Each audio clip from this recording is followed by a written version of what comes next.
It was the goal to try to stop the run. We didn't do that whatsoever. They had 224 yards rushing, which they ultimately dominated the time of possession, which is not good because now we can't get on the field and do what we're capable of doing. Coach Kleiman was wonderful. I have a lot of respect, a lot of admiration coming from FCS, as I did, and he is unbelievable, and his team was truly prepared and ready to play this game. We had opportunity tremendously at the end of the game. We took a shot. We didn't come up with it. Game over. But we shouldn't have been in that situation whatsoever. The drive before that, defensively, blowing coverages, we blew some things there because the running back should never be wide open running up the sideline in a situation like that. Then they take a shot and hit us deep, which is not indicative of who we are. Certainly losing Travis and Jimmy and others was tremendous because they're a vital part of our team, vital part of our identity. They're a vital part of who we are. So that took a blow. Take your time, coach.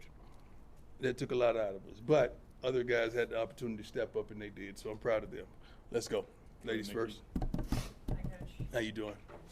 Good. Nick Edwards, Hughes Sports Report. A lot of unfortunate injuries tonight. Yeah. I was just wondering if you have the updates on Travis, Jimmy, and Amari. No, not one. I saw Amari in a boot, kind of a cast. So thank God we have everything we need on the second floor here in this wonderful building. But I haven't gotten an update on those particular young men. Hopefully, they could get back at it. But we're not going to rush them. Their safety and their health is much more important in this game. Hey, Coach, Tyler King with the Denver Gazette. When Colton gets the interception there Yeah. late in the game and then almost turns it for a touchdown, I mean, how quick was just the turnaround and the emotions after you guys Tremendous. take the lead and then they come right back out? And like you said, you had some blown coverages there. What do you see on that? Tremendous. It was a natural high. That was phenomenal. Big play. I mean, the defense came up with the play when they needed to come up with the play, and that's what transpired. And you thinking, well, we're going to score. With the ball in Shador's hand down there, we're going to score. And we went on and did what we had to do. We didn't expect them to have a couple of explosion plays to set them up for a touchdown. We didn't even fathom that. I think Coach Rob called a heck of a game, as well as Pat. We just came up on the short end of it. Coach, Troy Finnegan, CU Sports Report. I've got two for you. First, it looked like Travis was back on the sidelines. He had his helmet. Yeah. Was there any discussion about him coming back in? Not whatsoever. He was just there to support his team, and he did a good job at it. And second, the tackling seemed like a big issue tonight, especially at the second level. How much of Yeah. that was you guys, and how much of it was DJ Giddens? He's phenomenal. He's one of the best in the country. I mean, his maneuverability is unbelievable. We didn't tackle well today whatsoever. We didn't get to the ball as a unit today whatsoever. We had some busts in a few things. I'm telling you, I hear the calls. Coach called a pretty darn good game. He called a really good game, and we just got to execute the calls. Good man. Coach, obviously losing is frustrating. Right. That's the most frustrating part. But if you were to break it down, what would you say you were most disappointed with? The big plays and giving up, surrendering 224 yards rushing. Come on, that's it, because that's clock as well. That keeps our offense off the field, and they mean opportunities. We need opportunities. Obviously, you'd rather learn from the win. You're going to have to learn from the loss. Right. Do you take some solace in the resiliency your team showed? I mean, you're down 10 there late. I'm proud of them, man. I'm always proud of them. I mean, you guys know this is, and you wonderful women, this is a totally different team. This team has heart. They have integrity. They're tough. They love to play this game. We just came up short. We got to just learn how to win these particular games. We've done so this year as well, but that was one that we should have got it. Play here and there. Yeah. Scott, go ahead. Hey, Coach. Scott Proctor, Colorado. How you doing? Good, sir. Seemed like the running game had kind of got going the last two games. It was a bit ineffective tonight. From your vantage point, what do you think kind of led to the ineffectiveness in that part? We didn't execute. I mean, the play calls are there. We didn't execute. We missed a block here. We missed this there. We missed this there. We just didn't execute. I mean, play calling was definitely suffice. We didn't execute, and I believe we surrendered 6 sacks to their 4, which, you know, in comparison, it wasn't bad. And Shador got to get the ball out of there at times as well. But we're better than that. We're better collectively than what we showed tonight.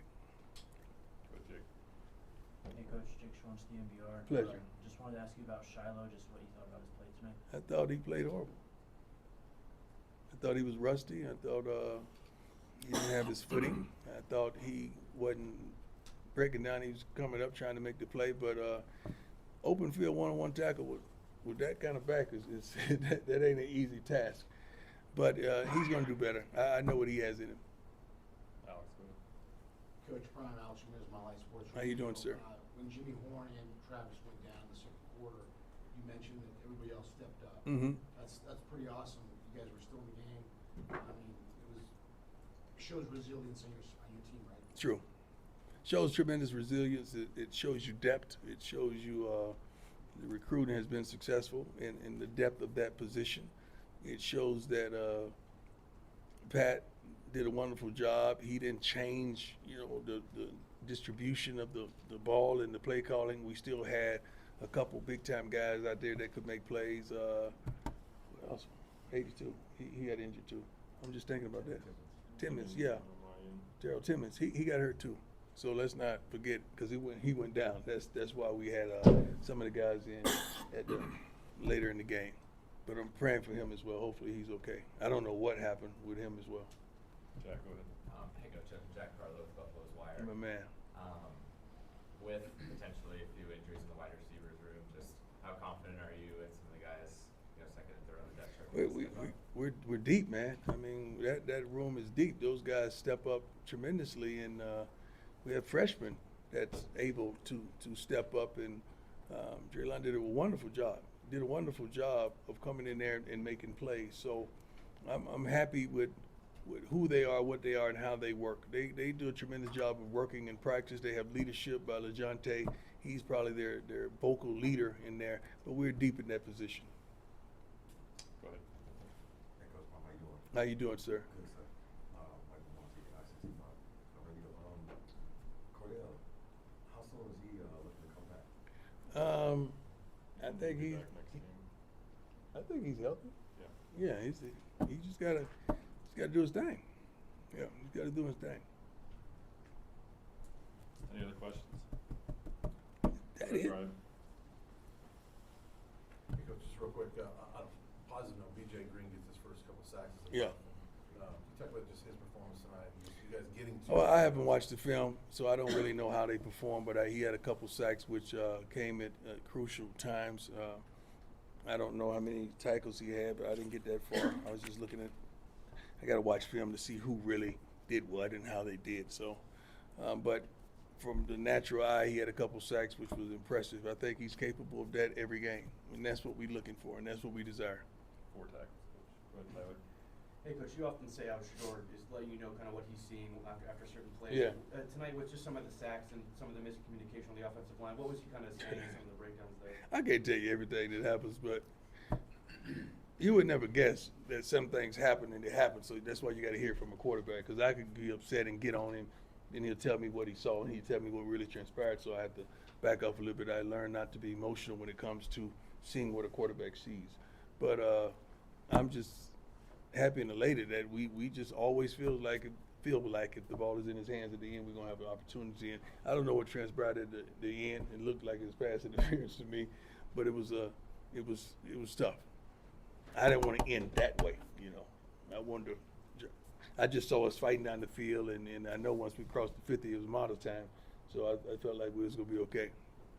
Couple more, Matt. Go Hey, ahead. Coach, what's the message afterwards to the guys in the locker room? Obviously very frustrating, but you got to pick up the pieces next week. Self-reflect. Something to self-reflect.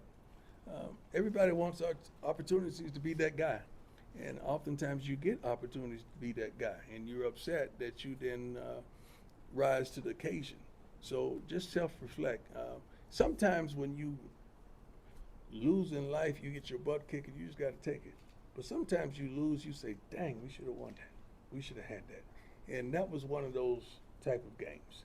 That's not taking anything away from our opponents, because they played their butts off, and they're in that locker room right now celebrating, having a good time, and they deserve it.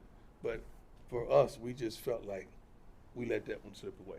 and we got to do a better job of taking advantage of the opportunities that we had to win that game, because we had several. Anything else for Coach? Yes, ma'am. Katie Cheshire with Denver Westwood. Bigger picture question. How are you feeling about the chance to make a bowl game after tonight? That's not in our thought process whatsoever. We're one game at a time. Really one game at a time. We definitely want to, the goal is to get Miss Peggy to the pole, you know that. But we're one game at a time. That's the target. You hate dropping those games, but you can see that we're trending in the right direction. You can see that we have some capable players. You can see that we have some people that can flat out play this game. We just got to all show up together. Today, the run defense, we didn't show up collectively. Last one, go ahead, Rylan.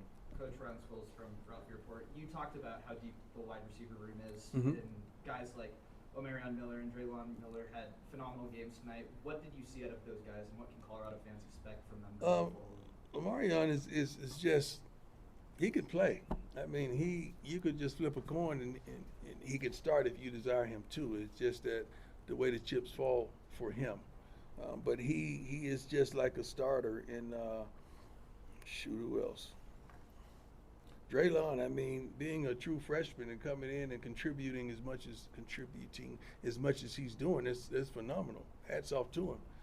Because you think you're going to get those freshman mistakes, but he's not making them. He's there and he's fighting and he's working his butt off in critical moments. When Shedeur could trust him in critical moments, that speaks a lot to who he is and how he's risen to the occasion. But you got to understand, when you lose to Travis Hunter and to Jimmy Horn and Timmons, that tremendously hurts.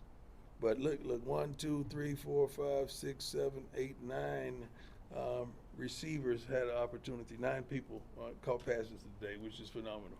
That keeps your room happy as well. All right, thanks, Coach. Thank you. God bless you. Get home safely.